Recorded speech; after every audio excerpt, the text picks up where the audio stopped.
أعوذ بالله من الشيطان الرجيم بسم الله الرحمن الرحيم فقد قال الله تعالى في القرآن المجيد والفرقان الحميد أعوذ بالله من الشيطان الرجيم بسم الله الرحمن الرحيم وما لنا لا نؤمن بالله وما جاءنا من الحق ونطمع أن يدخلنا ربنا مع القوم الصالحين فأثابهم الله بما قالوا جنات تجري من تحتها الأنهار من تحتها الأنهار خالدين فيها وذلك جزاء المحسنين. أعوذ بالله من الله صدق رسوله الكريم ونحن على ذلك من الشاهدين والشاهدين والحمد لله رب العالمين. ہمارا محبت کے ساتھ آقائے نامدار مدنی کے تاجدار احمد مختار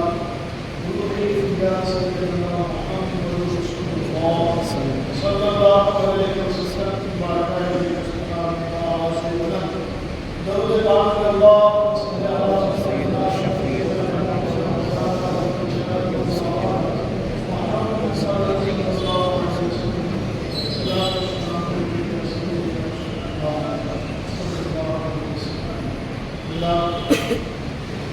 سورہ مائدہ کی آیت کی جاری ہے. پاروں کے اعتبار سے آج ساتواں والا شکر کو شروع کرتا ہے. ہم نے سماعت کیا کہ اللہ اس درجے کی شان بناتا ہے اور جو کچھ بھی نازل کیا گیا ہے اس کو سماعت کی روشنی دیکھ لو اپنی آنکھوں کے آنسو باہر آئیں گے. میرے چینل ایسے اشخاص کے بارے میں اس کی شان رسول کے حوالے سے اللہ تعالیٰ کے بارے میں بیان فرما رہا ہے کہ جو لوگ اللہ کے نزدیک کے صفت بتا رہے ہیں. اگلی آیت سورہ مائدہ جس کے اندر میں نے دعوت کی وہ ارشاد فرماتا ہے وما لنا الا نؤمن باللہ وما جاءنا من الحق. اور اللہ کو اور جو ہمارے پاس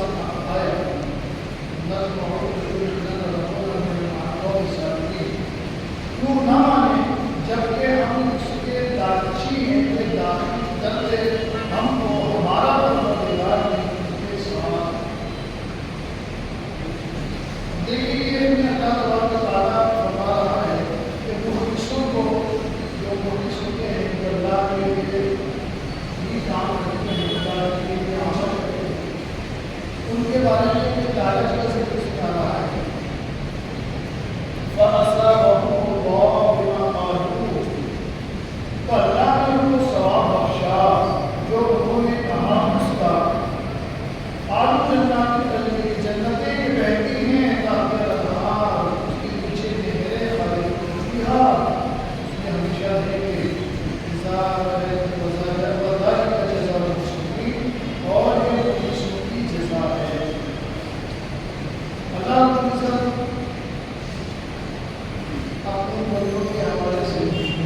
جو لوگ اللہ تبارک و تعالیٰ کی بارگاہ میں سے اپنے اعمال کو اللہ کی رضا کے لیے پیش کرتے ہیں اور یہ کہ انہیں اس چیز کی لالچ ہے اپنے رب سے وہ جان چکے کہ نیکیوں کا اجر کیا ہے. انہیں معلوم ہو گیا اچھے اعمال کے نتیجے کیا ہیں. وہ اللہ کے لیے اس بات کو لے کر لالچ ہے لالچ کے لیے حرص. اور ہم اللہ کے رسول صلی اللہ علیہ وسلم بیان فرماتے ہیں کہ دو طرح کے حریص ہوتے ہیں. ایک حریص جنتی ہے ایک جنتی. حریص دو طرح کے ہوتے ہیں. لالچ کرنے والے دو طرح کی لالچ ہوتی ہے اور بہت آسان سمجھا دیا ہے. ایک وہ جسے آخرت کی لالچ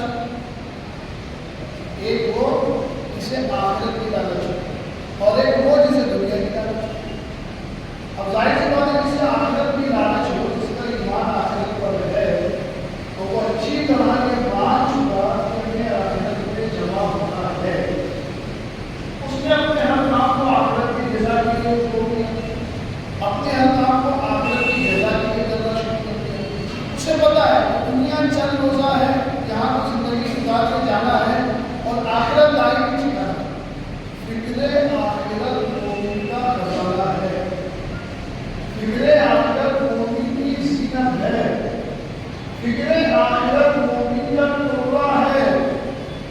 فکر آخرت مومن کا مشن ہے. جو مومن ہوتے ہیں، جو مسلمان ہوتے ہیں، جن کے پاس اللہ رسول پر ایمان ہوتا ہے، یہ ہماری بات نہیں کر رہی، ہم مسلمانوں کی بات نہیں کر رہے ہیں. مومن حریص ہوتا ہے جنت کا، مومن حریص ہوتا ہے خدا کی رضا کا، مومن حریص ہوتا ہے اللہ کی فرما برداری کا. اسے معلوم ہے کہ اللہ کیسے خوش ہوگا. اور آخرت کے بارے میں تو دیکھیے بہت ساری قرآن کی آیتیں دیکھیں، بہت سارے احادیث کریمہ بھی ہیں. مگر یہاں جو ٹاپک ہمارا چل رہا ہے، اس مضمون پر، اس موضوع پر ہم بات کرتے ہیں. اللہ تبارک و تعالیٰ سورہ مائدہ کے حوالے سے ارشاد فرما رہا ہے کہ ان حدیثوں کے بارے میں جو یہ کہہ رہے ہیں کہ ہم تو مان چکے ایمان ہے ہمارے پروردگار پر، اور جو کچھ اس کے پاس سے آیا اس پر ہمارا ایمان ہے.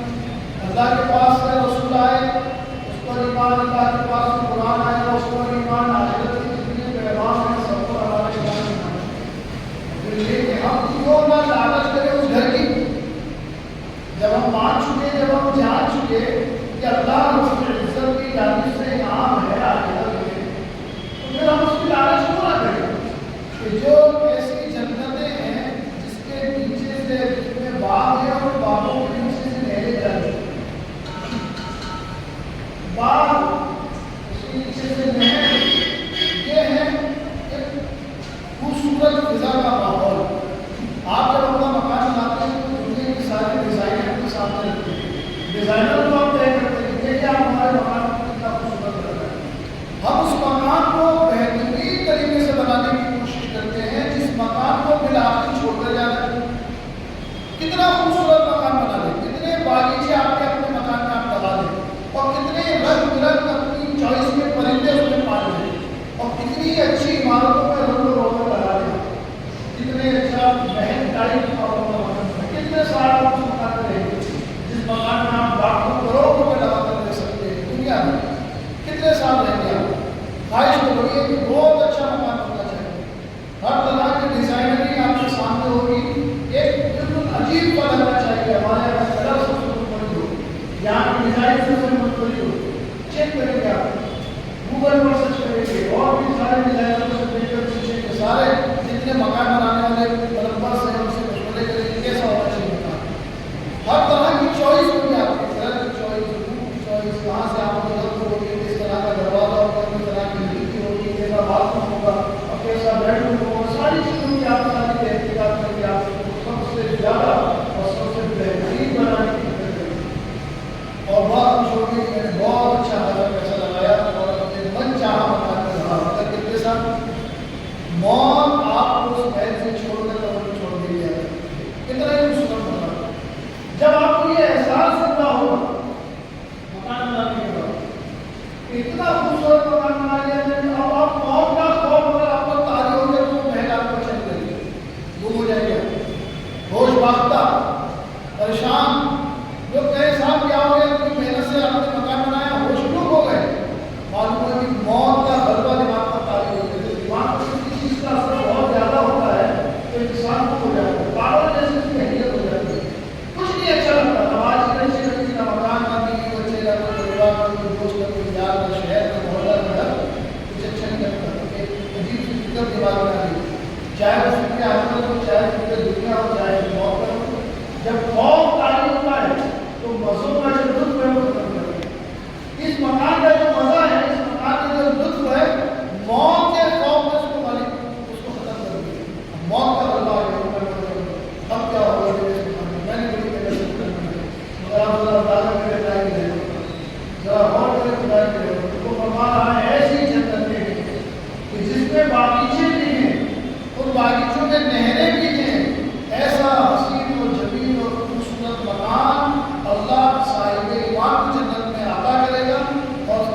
میری امت کی عمریں کتنی ہوئی؟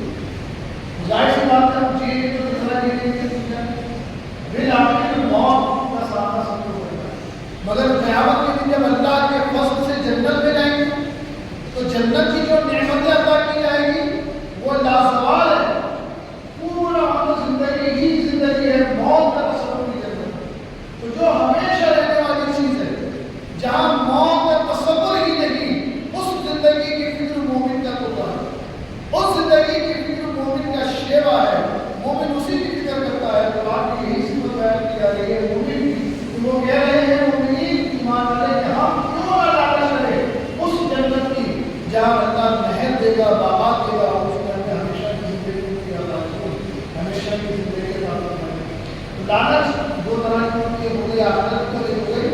دنیا کی لالچ، اور ایک بہت بڑا فرق میں آپ کو بتانے کے بارے میں دنیا کی لالچ اور آخرت کی لالچ۔ دنیا کی لالچ کرنے والے ان کے دل میں خوف ہوتا ہے، لازمی خوف ہوگا، اور آخرت کی لالچ کرنے والوں کے دلوں میں خوف نہیں، اللہ کو لا خوف کر دیتا ہے۔ قرآن میں کہتے ہیں لا خوف علیہم ولا هم يحزنون، جو لوگ اللہ کے دوست بن جاتے ہیں، اور اللہ کا دوست وہی ہوتا ہے جو دنیا کو چھوڑ آگے نہیں کر سکتا۔ دنیا کو آپ کو دارالعمل بنا کر بھیجا گیا، آپ کو جدوجہد کرنے دنیا بھیجا گیا، انعام حاصل کرنے کے لیے دنیا نہیں ہے، انعام تو آخرت میں ملے گا ایمان والوں کو۔ دنیا میں جو ہماری زندگی ہے یہ ہمارے اعمال کرنے کی زندگی، عمل کرنے کی زندگی ہے، اس عمل کی جو جزا ہے وہ ہمیں آخرت میں ملے گی اور ہمیشگی کے لیے ملے گی۔ تو دنیا کی حرص کرنے والوں کے دل میں دماغ میں ایک طرح کا خوف معلوم ہوتا ہے، جب بھی اللہ والے ہو جائیں، اللہ کے ذکر میں لگ جائیں اور اللہ کی عبادت میں مصروف ہو جائیں اور اپنی آخرت کی فکر کو بلند کر دیں، اللہ تعالیٰ اپنے آخرت کرنے والوں کو اللہ کے خوف سے بری کرتے ہیں۔ سیدنا جنید بخاری رضی اللہ تعالیٰ عنہ بہت بڑے عظیم ترین بزرگ، بہت بڑے بزرگ، اتنے بڑے بزرگ کی آپ اندازہ کر لیں کہ سیدنا غوث اعظم دستگیر رضی اللہ تعالیٰ عنہ کے دادا دنوں میں آپ کو شامل۔ غوث پاک کے بارے میں ہم عام مسلمان اچھی طرح جانتے ہیں کتنے بڑے پیر، بڑے پیر صاحب سے مشہور ہیں، غوث پاک کی خلافت، غوث پاک کا مقام، ان کا مرتبہ تو سبھی جانتے ہیں۔ آپ اندازہ کریں کہ غوث پاک کے دادا پیروں میں سے سیدنا جنید بغدادی رضی اللہ تعالیٰ عنہ بہت عظیم ترین بزرگ۔ آپ ہمارے ایک مسجد میں بیٹھا تھا، میرے سامنے ایک نوجوان کی شکل میں حدیث آئی اور میں نے اسے پہچاننے کی حدیث، ایک نوجوان کی شکل میں آیا، میں نے اس وقت اس کا گریبان پکڑ لیا اور اس کو کہا کہ میں تجھے یہ ان کی ولایت کی جو نظر تھی اس سے انہوں نے پہچانا، یہ نظر ہوتی ہے ولیوں کی، اللہ والے ولیوں کی نظروں میں اللہ کا نور آتا ہے جس سے وہ باقی کو بھی دیکھتے ہیں، پہچانتے ہیں، اچھی طرح جانتے ہیں کیا ہے۔ اس بات میں ہے کہ جب آپ وضو کرتے ہو تو آپ نے آنکھوں میں جتنا گناہ کیا ہے، تو آپ چہرہ دھوتے ہو تو آپ کی آنکھوں کا گناہ نہیں جاتا ہے۔ صبح سے جب آپ نے بالکل بھی گناہ کیا ہے، ڈبا وغیرہ ہے، جب آپ نیت کرتے ہو پانی واپس بھیجتے ہو وضو سے، تو وضو کی نیت سے جب کرتے ہو، جب وضو کی نیت سے آپ کنی کرتے ہو تو زبان سے جتنے آپ نے گناہ کیا وہ سب دے جاتا ہے، وضو کی فضیلت ہے۔ جب آپ وضو سے ہاتھ دھوتے ہو، جب آپ وضو میں ہاتھ کا پانی مستحب ہو گیا تھا، جب آپ پھیلاتے ہو تو پانی سے جو پانی گرتا ہے تو ہاتھ کے ذریعے آپ نے جو گناہ کیا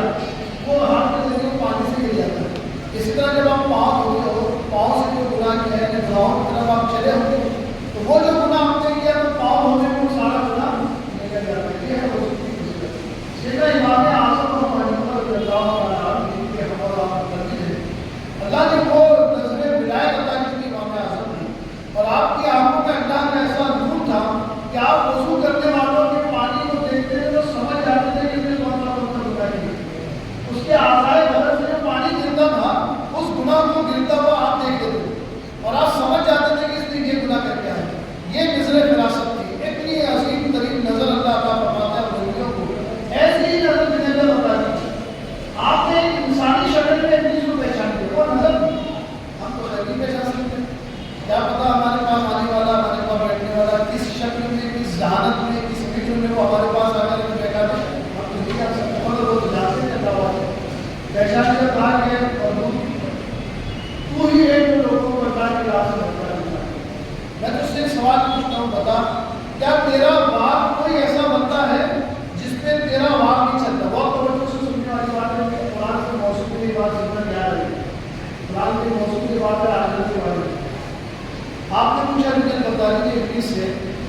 ایسا بندہ ہے کہ جو تیرے مکر و فریب سے بچ سکتا ہے؟ کوئی ایسا بندہ ہے؟ ابلیس نے اپنی حقیقت بیان کی۔ ابلیس نے کہا ہے ایک بندہ ایسا ہے کہ جس پر میں کتنی کوشش کروں، کتنی محنت کروں، نہیں کر پاتا۔ کیا وہ اللہ والے ہیں؟ وہ لوگ جو اپنی فکر میں آخرت کی فکر کو رکھتے ہیں۔ وہ بندہ جو ہمہ وقت آخرت کی فکر کرتا ہے، میں اس پر حاوی نہیں ہو پاتا۔ جب میں اسے دنیا کی فکر کراتا ہوں تو وہ آخرت کی فکر کرتا ہے، اور پھر جب میں آخرت کی فکر میں جا کر اس کو گمراہ کرنے کی کوشش کرتا ہوں کہ تجھے اتنی بڑی جنت ملے گی، تجھے اتنی بڑی جنت ملے گی، تجھے ایسا ملے گا، جب میں اس طرح اس کو بہتانے کی کوشش کرتا ہوں تو وہ بار بار خدا بندی میں چلا جاتا ہے، وہ اللہ کی رضا کی طرف چلا جاتا ہے۔ دوبارہ میرا وار ایسے بندے پر نہیں حاوی ہوتا جو اپنی فکر میں آخرت کی فکر کرتا ہے۔ آپ بول رہے ہیں کہ تیرے آخرت اتنی عظیم ترین نعمت ہے کہ جو بندہ اپنی آخرت کی فکر کرے، ابلیس کے بہکاوے سے اپنے آپ کو محفوظ کر دیتا ہے۔ فکر آخرت بڑی عظیم چیز ہے۔ یہ مومن کی صفت اللہ بیان کرتا ہے کہ مومن آخرت کی فکر کرتا ہے، دنیا کی اس کو فکر نہیں ہے، دنیا کے لوازمات کی اس کو فکر نہیں ہے۔ دنیا میں تو محض وہ جی رہا ہے، اس کو پتا ہے کہ مجھے اپنی زندگیاں پوری کر کے جانا ہے، بہرحال میری بہرحال میری دنیا جو ہے وہ آخرت ہے، مجھے جو کچھ ملنا ہے وہ آخرت میں ملنا ہے، مجھے جو کچھ پانا ہے وہ آخرت میں پانا ہے، مجھے جو کچھ حاصل کرنا ہے وہ آخرت میں حاصل کرنا ہے۔ اس لیے کہ اس کی فکر یہ ہوتی ہے کہ دنیا چاہے کیسی بھی ہو گزر جائے گی، مگر ہمیشہ رہنے والی جگہ آخرت ہے۔ یہ ہے مومن کی صفت۔ مومن اسی کو کہتے ہیں جو اپنی آخرت کو بلند کرنے کی فکر کرتا ہے۔ دوستوں اور نوجوان ساتھیوں کے بزرگوں، آپ جب قرآن کی اس تفسیر کو سن کر یہ سمجھ رہے ہیں، یہ جان رہے ہیں کہ آخرت کی فکر مومن کا زیور ہے، آخرت کی فکر مومن کا زیور ہے، تو آپ ذرا اندازہ کریں اور روزانہ اپنا محاسبہ کریں کہ ہم اپنے صبح کر اٹھنے سے رات کے سونے تک ہم اپنے اندر آخرت کی فکر کر رہے ہیں۔ یہ انسانی فطرت ہے، یہ وہ سوال میں آپ کو پسند کرتا ہے، انسانی فطرت ہے۔ اس لیے کہ جب تک وہ زندہ ہے شیطان اس کے ساتھ موجود ہے۔ قبر میں چلے جانے کے بعد سوال جواب ہو گیا تو شیطان کی مداخلت ختم، اب اس کے بعد پھر آپ کو اور آپ کی خبر اور آپ کے اعمال ہے تو پھر آپ کو کچھ ہوتا ہے، مگر جب تک آپ خبر میں نہیں چلے جاتے جب تک اس کی محنت کوئی ختم نہیں ہوتا ہے۔ مگر آپ نے سن لیا قرآن کے حوالے سے اور دوسرے کے حوالے سے کہ جو اپنی فکر میں آخرت کی فکر کرتے ہیں اس پر وہ غالب نہیں ہوتے، اپنی فکر میں آخرت کی فکر پیدا کرتے ہیں۔ دنیا ایسی ہے اس کو آپ حاصل کریں، کچھ حاصل نہیں کر سکتے۔ آخرت حاصل کرنے والی چیز، دنیا چھوڑ دینے والی چیز، اور دنیا کی جتنی چیزیں ہیں کہ دنیا سے جی لگاؤ گے تو اس کے اندر اتنے خطرناک مسائل ہیں دنیا کے، کیا سوچ کے رہ جاؤ گے۔ ضروریات پر غالب مت کرو، اپنی ضروریات پر اللہ کا توکل غالب کرو، اپنی ضرورتوں کو اپنے اوپر حاوی مت کرو، بلکہ اللہ کے فضل پر نظر رکھو کہ تمام ضرورتیں پوری کرنے کا انتظار کرتا ہے۔ وہ رب کائنات جو پتھروں کے اندر بھی جانوروں کو رزق عطا کرتا ہے، ہم اور آپ اس کی اشرف مخلوق ہیں، کیا اسے ہمارے اور آپ کے رزق کی فکر نہیں ہوتی؟ سیدنا موسیٰ کلیم اللہ علیہ السلام راستے سے گزر رہے تھے، آپ کو یہ خیال آیا کہ شاید میں ہی اس بستی میدان میں ذکر کرتا ہوں، پورے علاقے سے یہاں کرنے والا موجود نہیں، کیونکہ ایک دم سنسان علاقے سے آپ گزر رہے تھے، آواز نہیں کہ موسیٰ جو تمہارے ہاتھ میں عصا ہے اسے پتھر میں مارو۔ راستے کا پتھر رہے پتھر تھا۔ حضرت موسیٰ نے کہا کہ موسیٰ یہ پتھر پر اپنا عصا مارو۔ حضرت موسیٰ علیہ السلام نے کہا کہ اس پتھر پر اپنا عصا مارو۔ عصا مارنے کے بعد آپ نے دیکھا کہ اس پتھر کے اندر ایک اور چھوٹا کالا پتھر ہے، ایک پتھر ہے اور اس پتھر میں ایک چھوٹا سا کالا پتھر ہے، بڑا خوبصورت کالا پتھر ہے۔ حضرت موسیٰ نے پوچھا کہ پروردگار اس پتھر پہ مارنے کی وجہ کیا ہے، کیا سبب ہے؟ اللہ نے فرمایا موسیٰ اس پتھر میں بھی مارو۔ ایک پتھر مارا، وہ پتھر پھٹ گیا، بڑا پتھر تھا، اس پتھر میں چھوٹا پتھر نکلا۔ اب فرمایا کہ اس پتھر میں بھی مارو، اس پتھر میں بھی آپ نے عصا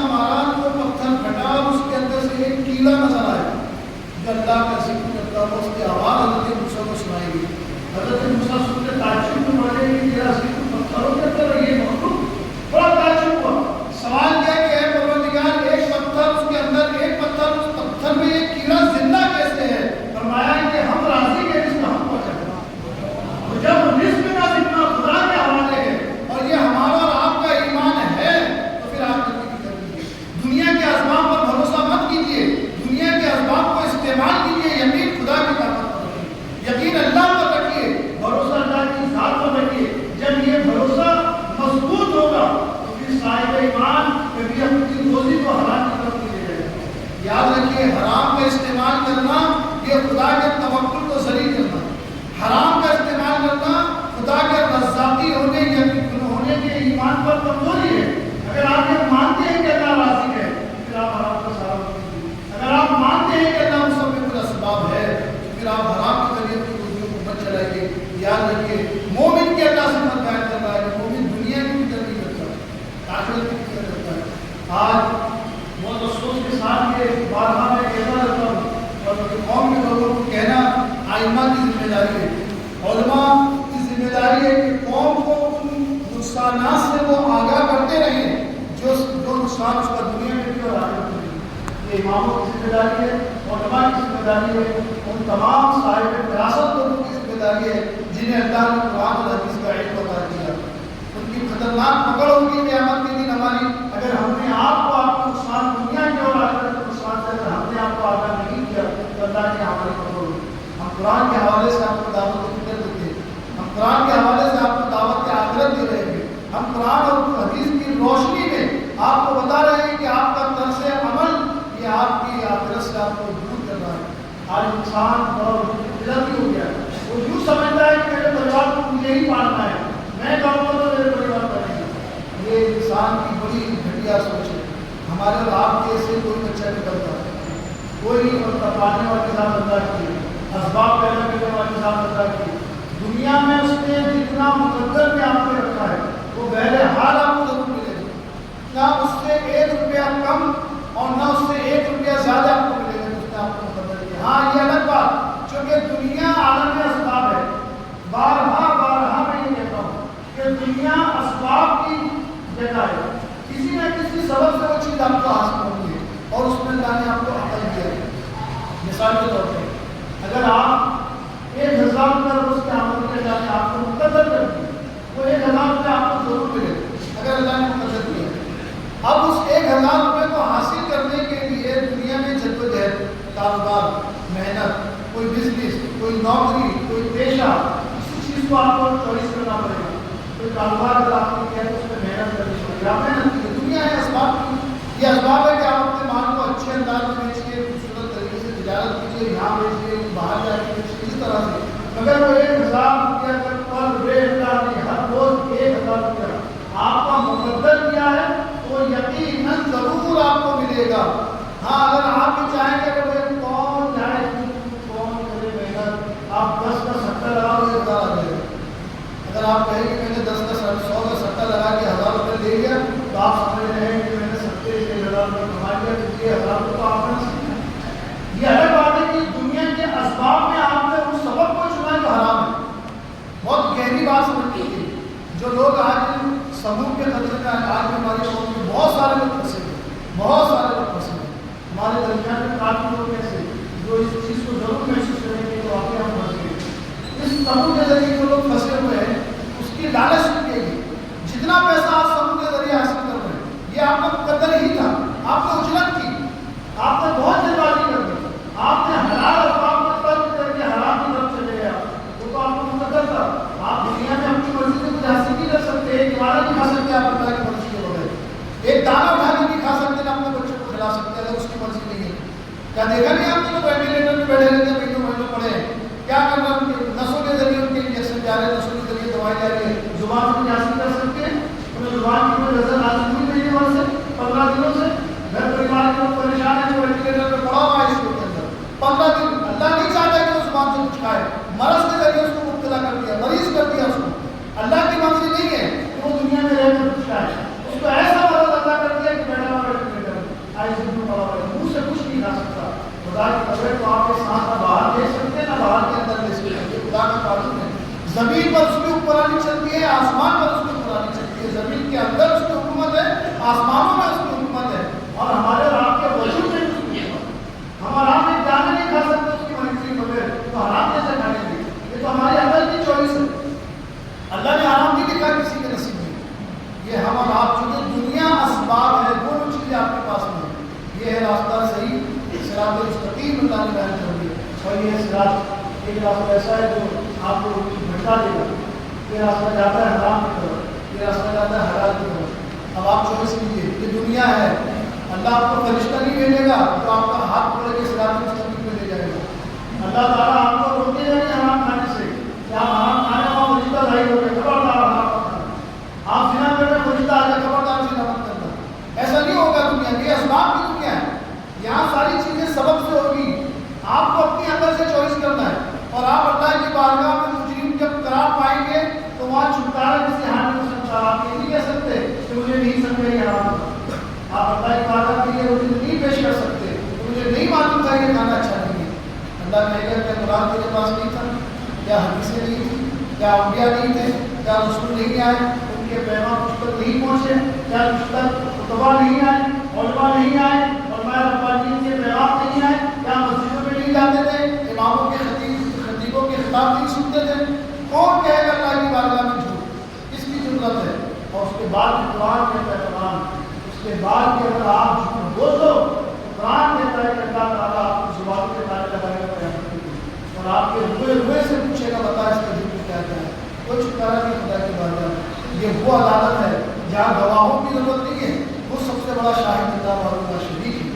وہ خود بڑا شاہد ہے، سب پتہ ہے وہ کیا کر رہا ہے، اس کو کیا عائد ہے، دنیا کے لیے کہے گا چھٹکارا آپ حاصل نہیں کر سکتے، مجھے علم نہیں تھا، مجھے معلوم نہیں تھا، خبردار ہوتا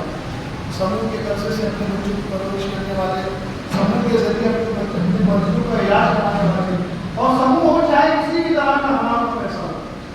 اس سے ہماری قوم کو بچنا ضروری ہے، اور یاد رکھیے خدا نے مومن کی صفت قرآن میں بیان کی، وہ آخرت کی فکر کرتا ہے، دنیا کی کیسے بھی گزر رہی، بعض لوگ کہتے ہوئے نظر آتے ہیں، اور بعض لوگ مجھ سے بھی آ کے کہتے ہیں کہ کریں گا، جب میں نے سموہ کے بارے میں بہت پہلے بھی ہفتہ پہلے کہا تھا تو اللہ نے بڑی کچھ لوگوں کو توفیق دی، تو میرے پاس آ کر انہوں نے ہم سے کہا کہ میں بہت جلد سے آپ سے جو آپ کو آیا تھا اس کو سننے کے بعد میرے دل میں یہ ہے وہاں پہ کچھ غلط ہے، مگر اب میں اتنے ہزار روپئے پھنس چکا ہوں کیا کروں، تو میں آپ بتائیے آپ کو کچھ پھنس گیا آپ کو میں کیسے پھنس سکتا ہوں، حرام کے ذریعے آپ حرام کے ذریعے سے بھی نہیں کر سکتے، بس بات نہیں ہے ایمان کی، آپ اپنے دل میں اللہ پر جتنا کامل یقین کرو گے اللہ تعالیٰ اپنے اسباب پیدا کرے گا، یہ سب بات اللہ کی قدرت ہے، اس کے اوپر یقین کتنا کامل ہے، جب لوگ اس پر یقین کرتے ہیں تو اللہ نعمتوں کو آسان کر دیتے ہیں، قرآن میں اللہ نے فرمایا ہے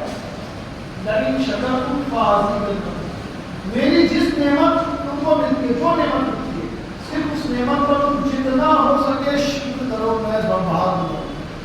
آپ کے پاس 200 روپئے کی آمدنی ہے، جتنا ہو سکے اللہ کا شکر کرو، 200 کو 1000 بنانے کی کوشش میں مت کرو، اور اس کو 1000 کی 2000 بناؤ، مگر حلال طریقے سے محنت کرو، مشقت کرو، کاروبار کرو، بزنس کرو، یہاں سے نہیں وہاں باہر جا کر تجارت کرنی ہو تو ہجرت کرو، مگر حلال طریقے سے، اللہ بڑھائے گا، عزیز در میں اس کا وعدہ ہے میں ضرور زیادہ کروں گا، اگر تم میری وعدہ کا شکر اس 200 پر یقینی شکر کرو کہ پروردگار تیرا شکر ہے کہ 200 کی آمدنی مجھے ملی، اس پر شکر کرو، حرام میں کبھی برکت اس نے نہیں رکھی، اس نے قرآن میں واضح طور سے بیان کیا، حرام میں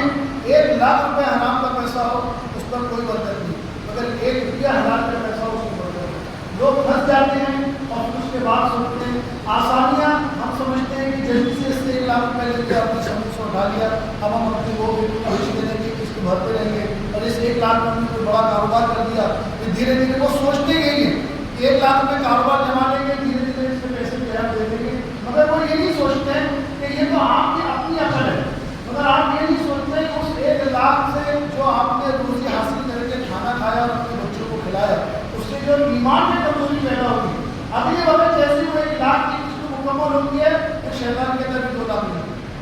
پھر 2 لاکھ میں پھر اور اچھا کاروبار کر دیں گے، اس طرح کرتے ہوئے کہ آپ لاکھوں کی جنجال میں پھنس جاتے ہیں، اور پھر وہ راستہ نہیں مل پاتا آپ کو، تو بھول بھلیا ہوتی ہے نا، آپ بغیر گائیڈ کے بھول بھلیے سے نہیں کر سکتے، آپ کو سب جگہ کیسے نظر آتے ہیں، اسی طرح جب نکلتے ہیں دنیا کے اندر اور پھنستے چلے جاتے ہیں اس حرام کام کے ذریعے، تو پھر انسان کو نکلنے کی جگہ نہیں ہے، جب تک وہ گائیڈ نہ ہو تو ہمارے اور آپ کے لیے ہر مصیبت سے نکلنے کی گائیڈ قرآن ہے، کیسی بھی مصیبت ہو، کیسی بھی پریشانی ہو، اس سے نجات حاصل کرنا ہے، قرآن کو دیکھیے، اس لیے میرے دوست میں مسلم ہیں، اس طرح کے جتنے بھی پیسے ہیں جو حرام ہو جاتے ہیں ہمارے لیے شرع سے، بعض لوگ بڑے نادانی کرتے ہیں، ایک اور مشین کی قیمت 20,000 روپے ہے یا 25,000 روپے ہے، تو کہتے ہیں آپ اس سے 2 لاکھ روپے لے لو، مجھے 8 مشین کا کرایہ ہے، اس لیے کہ 2 لاکھ روپے میں جب وہ مشین لینے کے لیے جائیں گے تو وہ 8 مشین اس میں آ جائیں گے، یا کوئی بھی ویوسائے ہو مشین کے علاوہ، مان لیجیے کوئی اگر ہم سے گاڑی خریدنی، گاڑی 2 لاکھ روپے کی آتی ہے،